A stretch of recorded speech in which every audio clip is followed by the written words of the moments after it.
آج کی ہماری ویڈیو کا ٹاپک ہے کہ دنیا سے اگر سانپ ختم ہو جائے تو کیا اثر پڑے گا یا کیا ہوگا، اور سانپ کیوں ہمارے ایکو سسٹم کے لیے ضروری ہے۔ تو ویڈیو میں آگے بڑھنے سے پہلے آپ سب دوستوں سے گزارش ہے کہ ابھی تک اگر آپ نے ہمارا یوٹیوب چینل سبسکرائب نہیں کیا ہے تو جلدی سے سبسکرائب کریں اور ساتھ بنے بیل کے آئیکن کو بھی ضرور پریس کریں تاکہ مزید ایسی معلوماتی اور دلچسپ ویڈیوز سب سے پہلے آپ کو ملتی رہے۔ تو چلیے اپنی ویڈیو کو آگے بڑھاتے ہیں۔ دنیا سے اگر سانپ ختم ہو جائے تو سب سے پہلے جو اثر پڑے گا وہ یہ ہے کہ جن چیزوں کو سانپ اپنا شکار بناتے ہیں ان کی تعداد حیران کن حد تک بڑھ جائے گی، جیسے مینڈک، چوہے، چپکلیاں اور کیڑے مکوڑے وغیرہ۔ آپ کو بتاتا چلوں کہ چوہیا کے حمل کا دورانیہ تقریباً 19 سے 21 دن ہوتا ہے اور وہ اوسطاً 6 سے 8 بچوں کو جنم دیتی ہے۔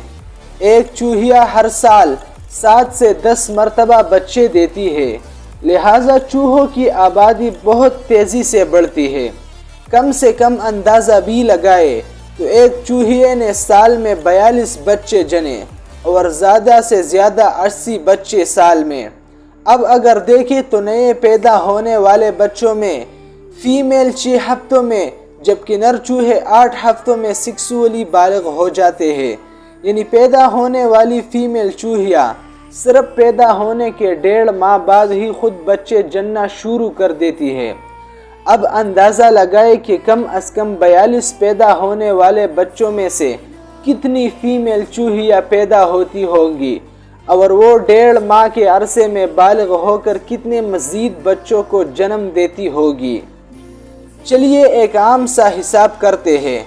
مان لے کہ 42 پیدا ہونے والے بچوں میں سے صرف 15 فیمیل ہے اور باقی 27 میل چوہے، تو اب جو 15 چوہے پیدا ہوئی ہے وہ 1.5 ماہ میں بالغ ہو کر پتہ ہے کتنے بچے پیدا کرے گی، صرف 1.5 ماہ بعد 120 بچے۔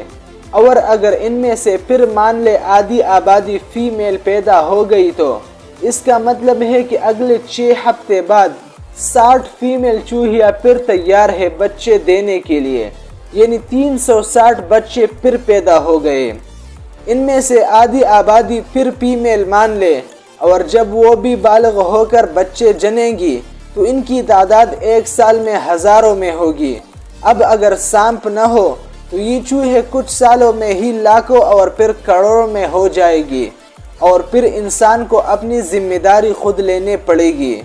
ایک چوہا گھر میں گھس جائے تو نقصان پہ نقصان کر دیتا ہے، جہاں لاکھوں ہوں گے تو نقصان بھی زیادہ ہوگا اور بیماری بھی زیادہ پھیلے گی۔ اور آپ سب کو ایک بات بتاتا چلوں کہ دنیا کی تاریخ میں جتنے لوگ طاعون یعنی بلیک ڈیتھ کی بیماری سے مرے ہیں وہ کسی اور وجہ سے نہیں، بستیاں کی بستیاں اجاڑ دی اس بیماری نے، اور یہ بیماری چوہوں کی وجہ سے پھیلتی ہے۔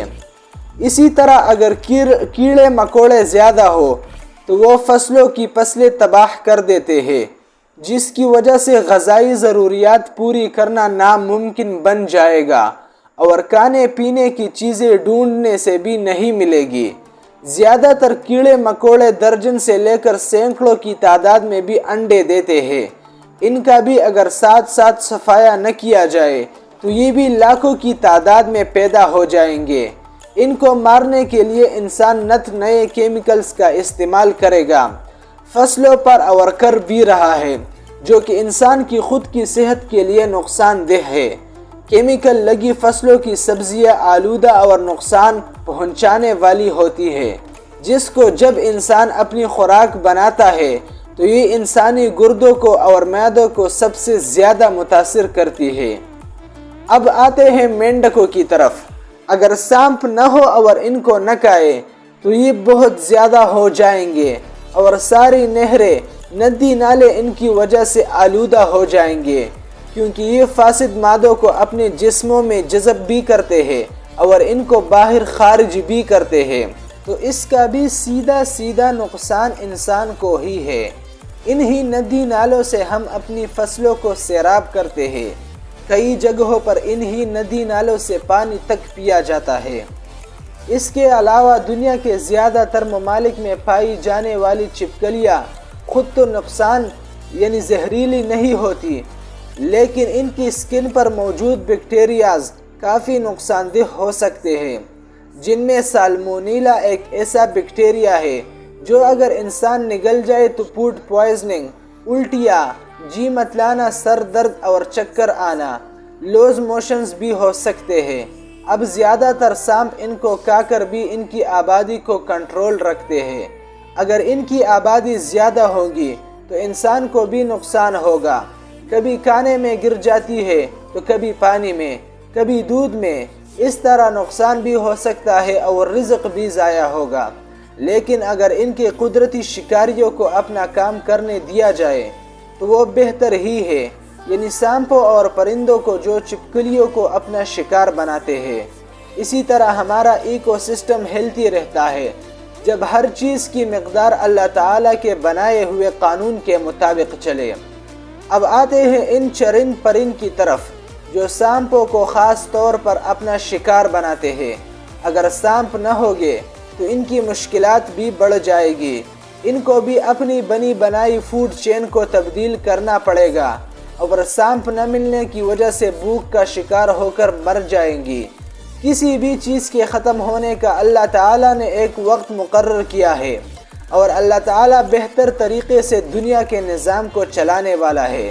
اگر اسے کسی چیز کو ختم کرنا ہے تو وہ خود ہی اس کے اسباب پیدا کر دیتا ہے۔ ماحولیاتی نظام تب تک ہی صحیح چل رہا ہے جب تک وہ اللہ تعالیٰ کے بنائے ہوئے اصولوں پر چل رہا ہے۔ جہاں جہاں اور جب جب انسان نے اس نظام کو اپنے حساب سے چلانے کی کوشش کی ہے، بھاری نقصان ہی اٹھایا ہے۔ سب کے سامنے چائنا کی مثال موجود ہے کہ کیسے ماؤ زے تنگ نے چڑیا مارنے کا حکم دیا تھا کہ یہ فصلوں کو نقصان پہنچاتی ہے۔ چائنا میں چڑیا تو مار دی انہوں نے، لیکن پھر بعد میں نتیجہ کیا نکلا؟ جن کیڑے مکوڑوں کو فصلوں سے کھاتی تھی وہ کروڑوں کی تعداد میں ہو گئے۔ وہ اور فصلوں کی فصلیں چٹ کر گئے، کیونکہ ان کو کھانے والی چڑیا تو تھی ہی نہیں، اپنے ہاتھوں سے ہی تو مارا تھا ان کو، اور بعد میں لاکھوں انسان قحط سالی کی وجہ سے لقمہ اجل بن گئے۔ اس لیے کہتا ہوں کہ اللہ تعالیٰ نے ہر چیز ایک خاص حکمت کے تحت پیدا کی ہے، نظام کو اسی کے مطابق چلنے دینا چاہیے۔ اب سوال یہ اٹھتا ہے کہ دنیا میں کچھ ممالک ایسے بھی ہیں جہاں سرے سے سانپ پائے ہی نہیں جاتے، تو ان ممالک میں چوہے، مینڈکوں اور دوسرے کیڑے مکوڑوں کو کون سی چیز کنٹرول رکھتی ہے؟ اس کے بارے میں آپ کو بتاتا چلوں کہ وہاں اللہ تعالیٰ نے سانپوں کا متبادل پرندوں اور دوسرے میملز کو بنایا ہے جو ان چیزوں کو کنٹرول میں رکھتے ہیں۔ امید کرتا ہوں کہ سب کو سمجھ آ گئی ہوگی۔